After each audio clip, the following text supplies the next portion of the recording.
Herbs we say, you deaf or what? Welcome to Mukbang, where we smoke, talk shit, and eat swell. Yeah, so just here this Saturday, and after a long week of virtual teaching, which I've been doing this thing for almost a full school year now, going on, and it's a whole different ballgame. Like, all my teachers, shout to y'all, solidarity, y'all know what's up. So, I get a lot of questions, to be honest, on the regular about what is it really like being a teacher? I get a lot of appreciation, a lot of gratitude, shout to y'all for that. It's always love and always appreciated. Get a lot of that, but it comes with a lot of curiosity. So today I'm gonna talk to y'all about some of the most common things that I get asked on a daily basis about teaching y'all babies. Right.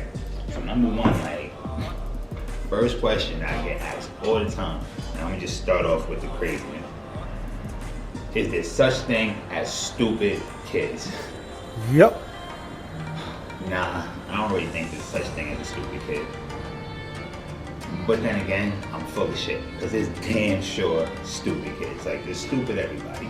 And stupidity is just a state of mind of their present situation, how much you care about your academics, how much focus is being put. So it's not a situation where they doomed to be stupid. It's just a situation where your brain function and your ability to catch certain things is not up to par because of what your house situation is like. And as you know, we living in a pandemic, we live in an inner city environment. Education, even when we were in the building, was already kind of iffy as it was. And so being in a virtual setting, some of these kids is really gonna be doomed. And some of them stupid genes is just gonna fly out a little bit. It's a little crazy. But through and through, I would say some of these kids, it might be you, so it might be okay. Next up, the craziest things I've ever seen on camera.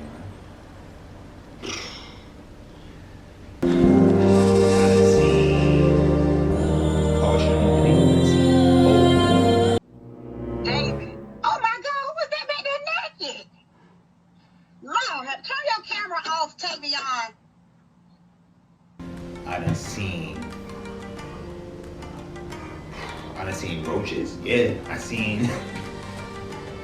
done seen roaches crawling on the wall, y'all. I done seen it all. I done seen kids catch ass whoopings on camera. But surprisingly, parents, and shout to y'all, one thing I would say that I have not seen, not a one time, I have not seen a parent rolling up, smoking, or doing anything related to that. So shout to y'all for hiding that from the babies online. Keeping things separate and not giving the people that have reason involved in your crib. So, more love.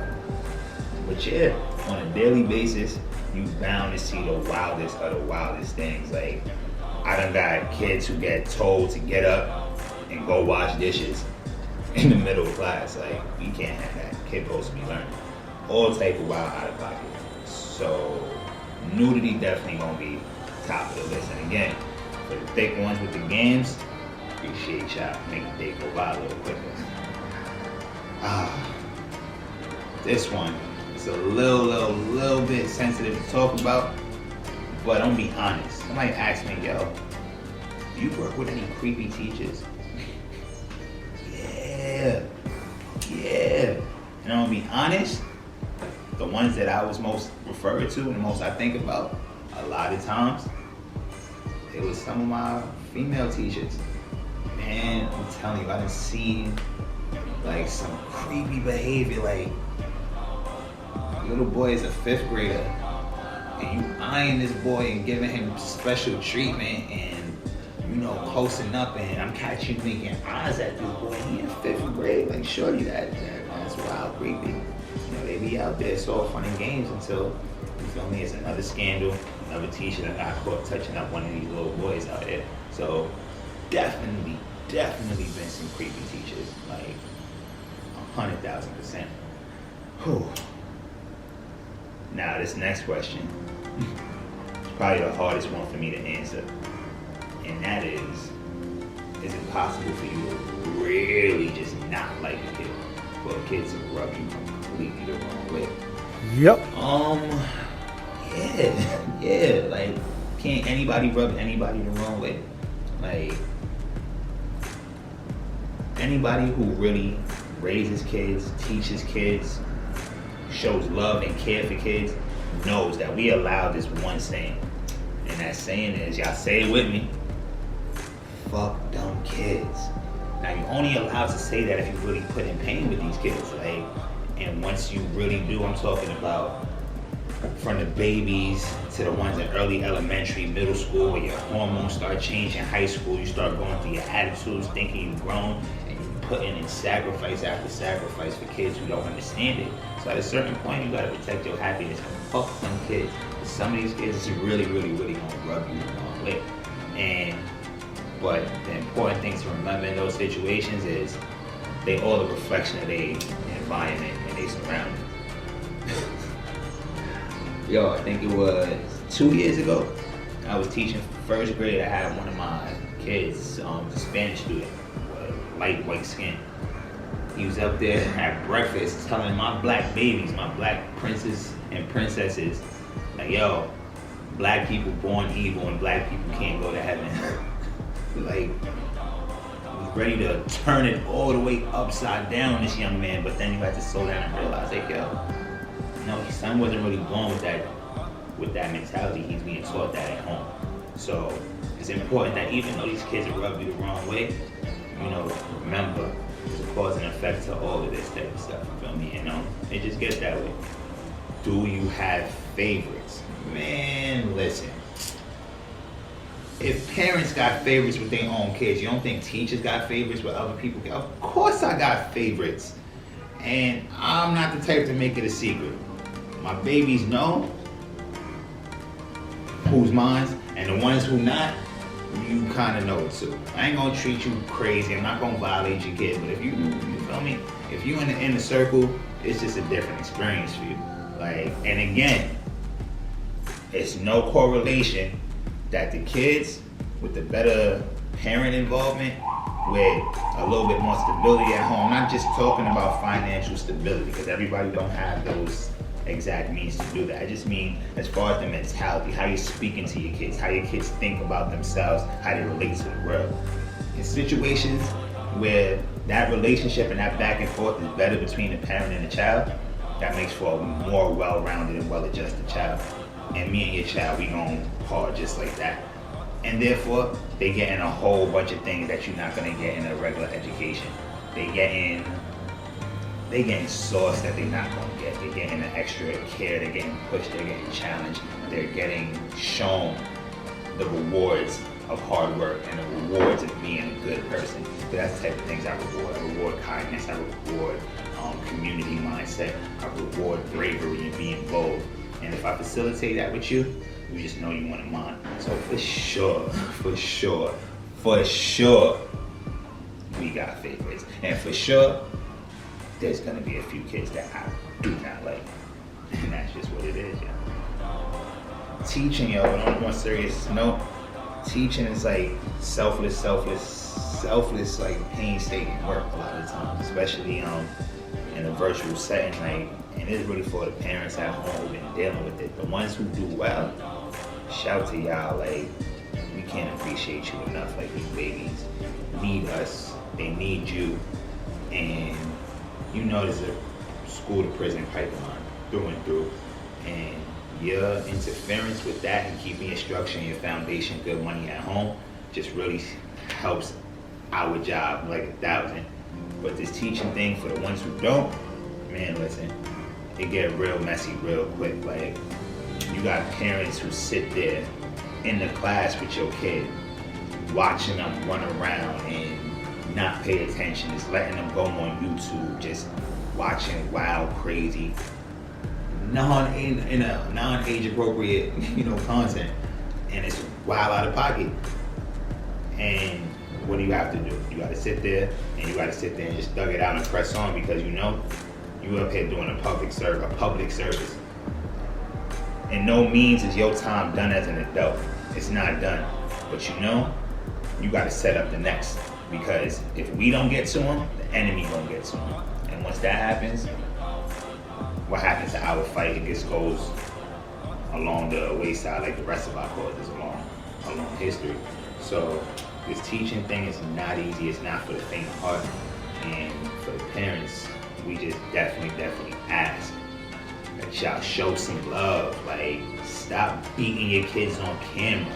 Stop yelling at the kids. Yo, turn off the TV. Your kids is here with it in the middle of the day. Mute them for a question. They here with it. You see the glare on the TV. It's mad loud, and the parents is there not doing a damn thing to stop it. Yo, treat your babies better before somebody treat them worse.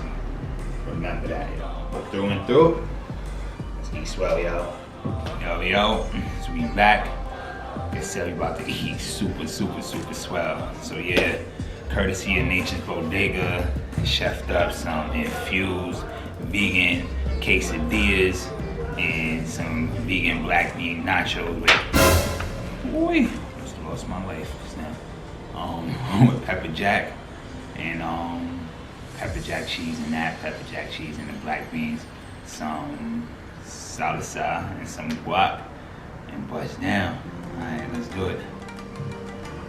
Alright.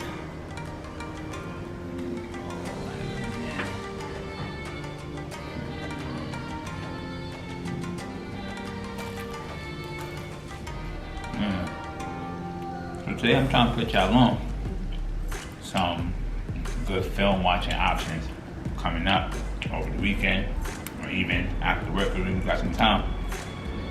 But first, I want to put you on where always talking about all this movie, that, film this, film that. So I better have a good top 5, right? So alright, let me state some of my credentials real quick. So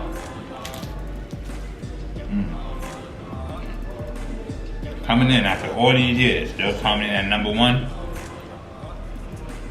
Malcolm X, Denzel, Spike Lee, 1992. I felt that Denzel definitely got snubbed for that Oscar performance. He lost to Al Pacino for Scent of a Woman.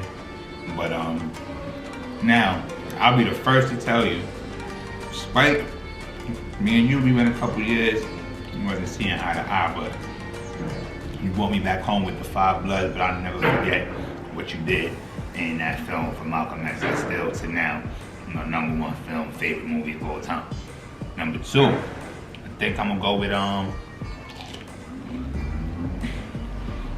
There Will Be Blood. Yeah, directed by Paul Thomas Anderson, Daniel Day-Lewis, probably the modern day GOAT. To be honest, putting it out there.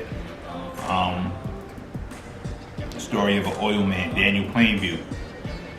You know, story of it is what it is, the American dream, determination, solitary drive to the point that drives you mad, and what that should drive you to. Beautiful cinematography, beautiful script, screenplay. It's through and through just a masterpiece of a movie. The acting by Daniel Day-Lewis, Paul Dano, which they snubbed my son off of an Oscar for Best Supporting Role that year, but definitely that's gonna be number 2. Number three. Now I'm probably gonna take a cop out with this one, but oh goddamn, nachos without no fork, y'all. I mean, yes, nachos with the fork, because it's not uncouth out here, you heard? So boom, here we go, just help it out a little something. Yeah.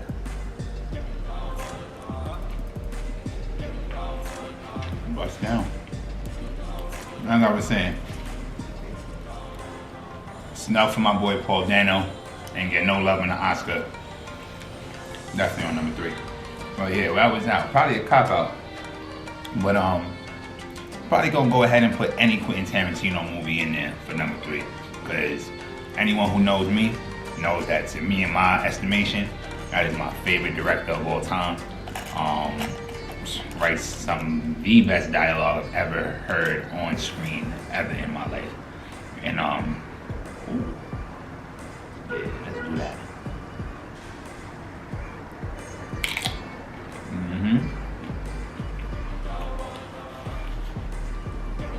Yeah. But if I had to pick one of his, I'm probably gonna go with his first band when that was Reservoir Dogs. To this day, you know, I want to bring it home. And those who know what's up, Tarantino verse, Reservoir Dogs connects to Hateful Eight in a way that most of us don't even realize. But if y'all want me to go ahead and do a Tarantino verse episode, go ahead and drop that in the comments and let me know, because you know I get busy. Alright, moving on.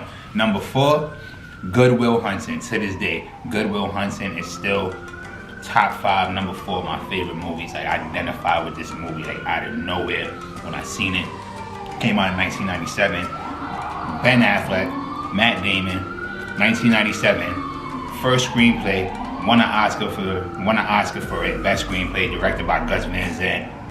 Story about, you know, even though it's a white boy story in Boston, the empathy levels that you could draw from a film like that about being given a great gift and not wanting to grow up and utilize it because you have so much pain from the way that you was brought up. Definitely number 4 on the list. And number 5, it's crazy because I just seen this movie for the first time over the summer. I'm going with Whiplash. Whiplash, directed by Damien Chazelle, J.K. Simmons, and good Miles Teller, yeah, that's his name.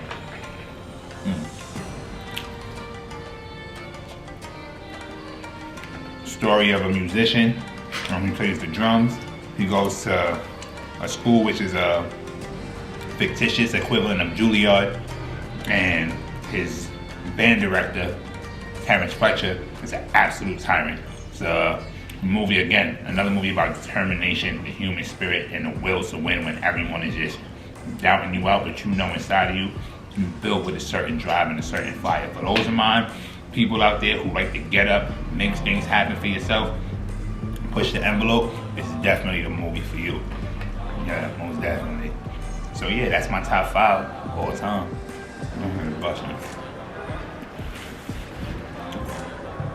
And now, that ain't done. I'm gonna go ahead and show some more love.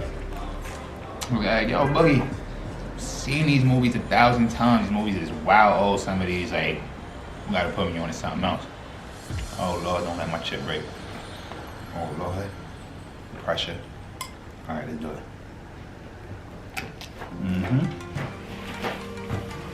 All right. First up, I'm gonna go ahead with. Oh Lord, fucking bro, where's my phone? Yeah, I'm gonna show more love. Y'all all like, yo,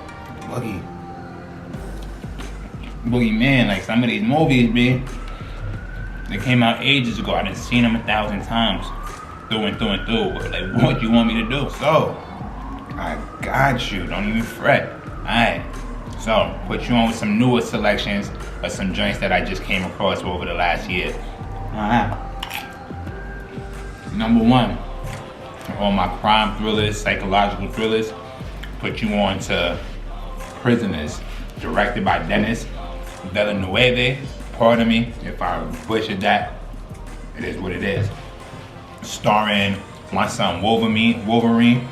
Hugh Jackman is wilding in that one with Jake Gyllenhaal and again Paul Dano. Check that out. Keep you at the edge of your seat, on your toes the whole way through. Powerful acting, powerful writing, whole eerie feeling. The cinematography is beautiful. Alright, next up, and on the comedic side, I was telling Mikey about this one and he still ain't even watch it. Y'all go ahead and tell him in the comments he needs to stop slipping. Logan Lucky. That's going to be starring Channing Tatum and Adam Driver. Directed by Steven Soderbergh. He directed the Ocean's movies. We all seen those, and I'm talking about, it's just like almost a heist film, but not a heist film, just very suspenseful, but funny as hell the whole way through. Like, just a good, just foolish time. And it got my man Daniel Craig, James Bond in that. So go ahead, check that. Next up, another one. Good biopic character piece. That's gonna be Honey Boy, written by Shia LaBeouf. It's a story of himself as a kid, and the relationship that he had with his father. He actually plays his own father in this role.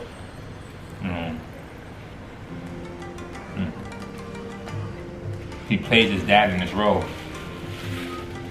and having a face and really portray what it was like, a nigga who, you know, invaded his mind and his personality because they had such a tumultuous relationship at that time. So check that out. I believe that's on Amazon Prime.